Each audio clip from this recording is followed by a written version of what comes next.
السلام علیکم دوستو، کیسے ہیں آپ سب؟ میں زبینہ فیاض ایک بار پھر آپ کے ساتھ تو میں شروع کر رہی ہوں کتاب غم نہ کرے، جس کے رائٹر ہے ڈاکٹر آئز القرنی اور جس کا ترجمہ کیا ہے غدریف شہباز ندوی صاحب نے۔ تو شروع کرتے ہیں غم نہ کرے پارٹ 64۔ احد پہاڑ کی طرح ثابت قدم رہیے۔ مومن کی طبیعت میں ثبات، منصوبہ سازی اور جزم و عزم ہوتا ہے۔ ایمان والے تو وہ ہے جو اللہ و رسول پر ایمان لائے پھر اس میں شک نہ کریں، جبکہ منافقین اپنے شکوک و شبہات میں پڑے ہوئے ہیں۔ یہ لوگ فیصلہ نہیں کر پاتے ہیں، الٹے پیروں پلٹتے ہیں، اپنے عہد و پیمان توڑ ڈالتے ہیں۔ لہٰذا اے بندے مومن، جب درست بات سامنے آ جائے، گمان غالب ہو جائے، فائدے کا یقین ہو، تو تم بغیر کسی تذبذب و تاخیر کے اقدام کر ڈالو۔ شاعر نے کہا، لیت و لال اور اگر مگر کو دور پھینکو اور ایسے چلو جیسے شمشیر زن کے ہاتھ میں تلوار۔ ایک شخص کی بیوی بہت ستانی تھی، لیکن وہ طلاق دینے کی ہمت نہیں کر سکا۔ ایک دانا سے اپنی بپتا سنانے لگا تو اس نے پوچھا، اس بیوی کے ساتھ کتنے دن تم نے گزارے؟ کہا 4 سال۔ بولا 4 سال؟ 4 سال سے زہر ماری کر رہے ہو؟ صحیح ہے کہ صبر و انتظار اور تحمل ہونا چاہیے، لیکن کب تک ہو؟ جو سمجھدار ہوتا ہے وہ جانتا ہے کہ معاملہ پورا ہوگا یا نہیں، ٹھیک ہوگا یا نہیں ہوگا، چلے گا یا نہیں چلے گا، لہٰذا اسے فیصلہ کر لینا چاہیے۔ جیسا کہ شاعر نے کہا ہے، جسے دل نہ چاہے اسے جلد سے جلد چھوڑ دو۔ لوگوں کے احوال کے استقراء و تتبع سے ظاہر ہوتا ہے کہ یوں تو بہت سے معاملات میں حیرت اور تذبذب پیش آتی ہے، لیکن 4 چیزوں میں زیادہ ہوتی ہے۔ پہلی چیز تعلیم ہے۔ یہ سمجھ میں نہیں آتا کہ کون سی لائن اختیار کرے، کیا موضوع لے۔ میں نے بہت سے طلباء دیکھے کہ طرد و تذبذب کے بعض کالجوں میں سال ضائع کر دیے، بعض رجسٹریشن کرانے میں کمزور رہے، حتیٰ کہ وقت نکل گیا، بعض کسی شعبہ میں 2 سال رہے۔ پہلے انہوں نے قانون مضمون لیا، پھر معاشیات لیا، پھر طب کی طرف لوٹ گئے، یعنی یوں ہی وقت ضائع کرتے رہے۔ اگر شروع ہی میں فیصلہ کر لیا ہوتا، مشورے سے کام لیتے اور استخارہ بھی کرتے، پھر جو فیصلہ ہوتا اس پر جمے رہتے، تو ان کا وقت ضائع نہ ہوتا، مقصد حاصل ہوتا۔ دوسری چیز کام ہے۔ لوگ مناسب کام کا فیصلہ نہیں کر پاتے، کبھی ایک کام لیتے ہیں، اسے چھوڑ کر دوسری کمپنی میں نوکری کرتے ہیں، پھر نوکری چھوڑ کر تجارت میں لگتے ہیں، اس میں گھاٹا ہوا تو مفلس و تلاش ہو کر رہ جاتے ہیں اور خالی ہاتھ گھر بیٹھ جاتے ہیں۔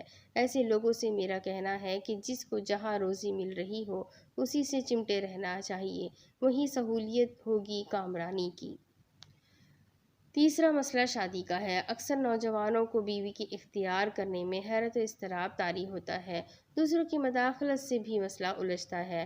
باپ کسی اور کو دلہن بنانا چاہتا ہے، ماں کسی اور کو، بیٹے کی پسند کچھ اور ہے۔ کبھی ماں باپ کے دباؤ میں لڑکا ان کی پسند سے شادی کر لیتا اور مصیبتوں کا شکار ہو جاتا ہے۔ میں ایسے لوگوں کو نصیحت کرتا ہوں کہ جب تک دینداری، حسن اور موافقت وغیرہ میں اطمینان نہ کر لیں، تب تک اقدام نہ کریں، کیونکہ ایک عورت کے مستقبل کا مسئلہ ہے جس میں کوئی بے پرواہی نہیں برتی جا سکتی۔ چوتھا مسئلہ طلاق کا ہے۔ اس میں بھی بڑی پریشانی اور حیرانی ہوتی ہے۔ کبھی آدمی چاہتا ہے کہ طلاق دے دے، کبھی چاہتا ہے کہ ساتھ رکھے، کبھی چاہتا ہے کہ رسی توڑ دے۔ اس لیے اتنی تکان، اضطراب، فساد رائے اور انتشار فکر طاری رہتے ہیں، جسے اللہ ہی جانتا ہے۔ بندے کے لیے لازم ہے کہ ان نفسیاتی کمزوریوں کو اپنے قطعی فیصلے سے ختم کر دے۔ عمر ایک ہی بار ملی ہے، یہ دن یہ وقت بار بار نہیں آئیں گے، اسی لیے ان کو تو ہنسی خوشی اور راحت سے گزار لے۔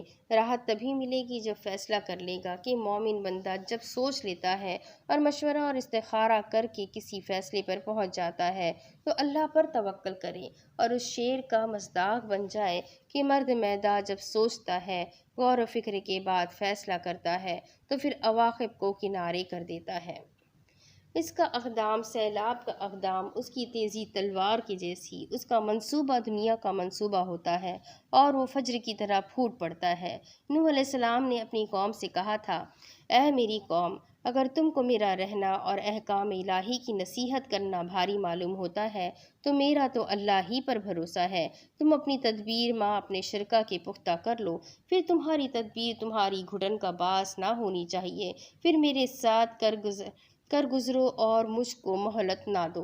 جیسی کرنی ویسی بھرنی۔ ہم لوگ بھی کیا خوب ہیں، لوگوں سے چاہتے ہیں کہ وہ برباد ہو اور خود غصہ کرتے ہیں، ان سے چاہتے ہیں کہ سخی داتا ہو اور خود بخیل کرتے ہیں، ان سے چاہتے ہیں کہ وہ وفاداری اور بھائی چارے کا ثبوت دیں اور ہم خود ایسا نہیں کرتے۔ ہم چاہتے ہیں کہ کامل آدمی ملے جو بے عیب ہو۔ کیا عود بغیر دھوئیں کے خوشبو دیتی ہے؟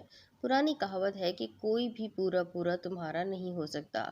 ابن الرومی کے ایک شعر کا مفہوم ہے کہ یہ تو عجوبہ روزگار ہے کہ تم دنیا میں کامل کی تلاش کرو اور خود کامل نہ بنو۔ وقفہ۔ ایلیا ابو ماضی نے کہا، اے شکایت کرنے والے جسے کوئی بیماری نہیں، تم بیمار بنو گے تو صبح کیسے کرو گے؟ زمین میں سب سے بڑا گنہگار تو وہ نفس ہے جو موت سے پہلے ہی موت سے بچنے لگتا ہے۔ تم گلاب کا کانٹا تو دیکھ رہے ہو، یہ نہیں دیکھتے کہ گلاب کی پتیوں پر شبنم کے موتی بھی ہے۔ جو آدمی زندگی کو بھاری سمجھتا ہے اس کے لیے وہ بوجھ ہے۔ جو آدمی جمالیاتی حس نہیں رکھتا اسے زندگی میں کچھ بھی خوبصورت نہیں لگتا۔ جب تک صبح ہے اس سے لطف اندوز ہو لو، اس کے زائل ہونے کا خوف کیوں ہے؟ جب تمہاری کھوپڑی میں کوئی غم فکر گھس جائے تو اس پر زیادہ نہ سوچو، اسے طول نہ دو۔ ٹیلوں کے پرندوں نے اپنی حقیقت جان لی، تم اس سے زیادہ نادان بنو، یہ شرمندگی کی بات ہے۔ دیکھو کہ کھیت کسی اور کا ہے لیکن پرندے اس میں صبح شام کرتے ہیں۔ فصیح و بلیغ کلام کا ٹیکس۔ خلق کائنات اور اس کی مخلوق، اللہ اور انسان کے تئیں ہمارا جو فرض ہے اسے پورا کرنے میں ہی ہماری سعادت ہے۔ بولنا تو آسان ہے اور کلام کی آرائش بھی آسان ہے، مشکل تو اسے صفات حمیدہ بڑے کاموں اور بلند اقدار میں ڈھالنا ہے۔ کیا تم لوگوں کو نیکی کا حکم دیتے ہو اور اپنے آپ کو بھول جاتے ہو حالانکہ تم کتاب پڑھتے ہو؟ یا کیا اتنی بھی تم میں سمجھ نہیں؟ جو آدمی معروف کا حکم دے خود اس پر عمل پیرا نہ ہو، منکر سے روکے خود باز نہ آئے، حدیث صحیح کے مطابق قیامت میں اسے آگ میں ڈال دیا جائے گا، وہ ہاتھوں کے ساتھ آگ میں ایسے گھومے گا جیسے کولہو کا بیل۔ دوزخی اس کی ہلاکت کے بارے میں پوچھیں گے تو کہے گا، میں تمہیں معروف کا حکم دیا کرتا تھا، خود اس پر عمل نہ کرتا تھا، منکر سے روکتا تھا، خود اس سے باز نہ آتا تھا۔ بقول شاعر، ارے او دوسرے کو تعلیم دینے والے، یہ تعلیم اپنے آپ کو کیوں نہیں دیتا؟ مشہور واعظ ابو معاذ الرازی نے واعظ کیا، خود روئے دوسروں کو رلایا، پھر بزبان شعر کہا۔ جو غیر متقی لوگوں کو تقویٰ کا حکم دیتا ہے وہ ایسا طبیب ہے جو خود بیمار ہے لوگوں کو دوا دیتا ہے۔ سلف میں بعض لوگ جب دوسروں کو صدقہ کا حکم دیتے تو پہلے خود صدقہ دیتے پھر ان کو حکم دیتے، اس لیے لوگ ان کی بات مان لیتے۔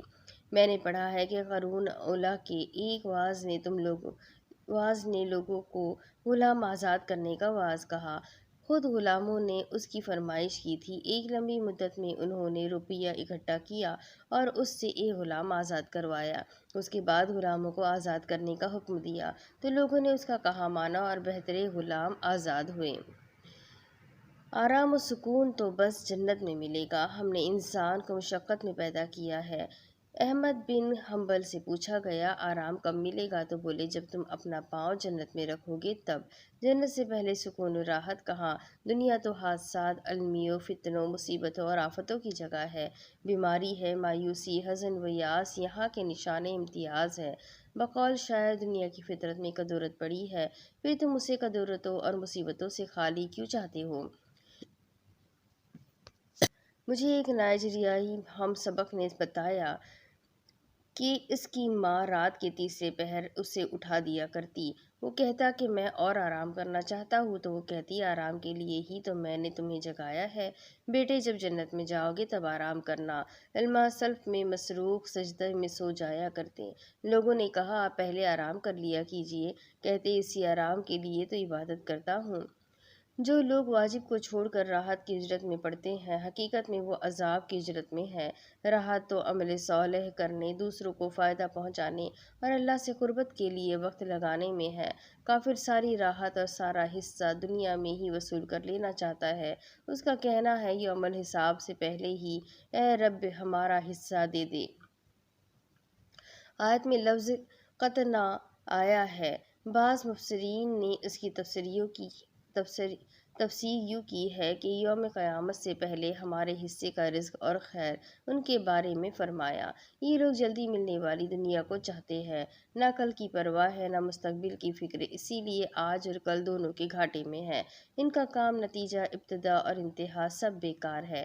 زندگی ایسی ہی بنائی گئی ہے، اس کا خاتمہ فنا ہے، اس کا پینا قدورت آمیز ہے، وہ متلون مزاج ہے، ابھی نعمت ابھی لعنت، ابھی شدت ابھی آسانی، ابھی ثروت مندی ابھی فقر۔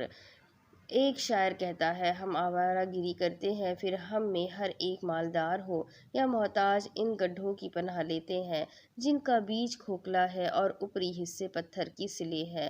یہی انجام ہے۔ پھر ان کو اللہ کی طرف لوٹایا گیا جو ان کا حقیقی مولا ہے، اسی کا حکم چلتا ہے اور وہ سب سے تیز حساب لینے والا ہے۔ اب اس کے آگے کتاب میں آپ کو اگلے قسط میں پڑھ کر سناتی ہوں کہ آگے اس کتاب میں کیا لکھا ہے۔ اس کے لیے میرے ساتھ بنے رہیں، چینل کو سبسکرائب کر لیں، بیل آئیکن کو ضرور دبا دیں، اور ساتھ ہی ساتھ اگر آپ کو کتاب پسند آ رہی ہے تو اپنے کانٹیکٹس میں شیئر کرنا بالکل بھی نہ بھولیں۔ تو ملتے ہیں اگلے ویڈیو میں، مجھے بھی دعاؤں میں یاد رکھیں، اپنا بھی خوب سارا خیال رکھیں۔ اللہ حافظ۔